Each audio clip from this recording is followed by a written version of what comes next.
баялагын тэгш хуваарлт гэж бид нэр хүн бүхэн ярьдаг шүү дээ. Тэгш хуваарлт.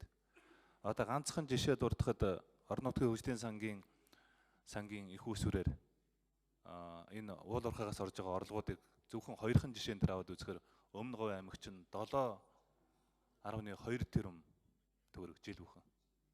Тэгэхээр Хөвсгөл аймаг бол 70 гаруй сая төгрөг 100 дахин бага.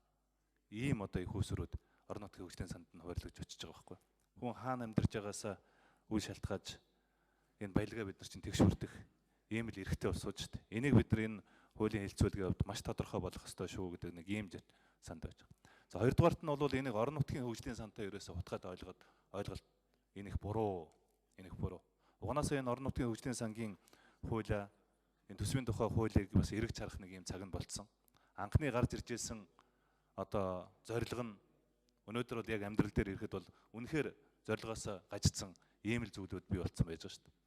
Өнгөрсөн 3 жилийн хугацаанд энэ орон нутгийн хөгжлийн сан бий болсноос өнөөдөр нийт улсын төсвөөс чинь 600 тэрбум төгрөг өнөөдөр зарцуулсан байж байгаа. 600 тэрбум төгрөг гэдэг бол үндсэндээ бид нар 300 гаруй сумтай улс ихэд сум бүхэнд 100 хүүхэдтэй 2 цэцэрлэг бариад их хэмжээний мөнгийг л бид нар орон нутгийн хөгжлийн сан хэлбэрээр зарцуулчаад өнөөдөр эргээд харахад яг нэг тийм гарт барихаар нүдэнд үзэгдэх юмнууд үнэхээр ховор байж байгаа шүү дээ.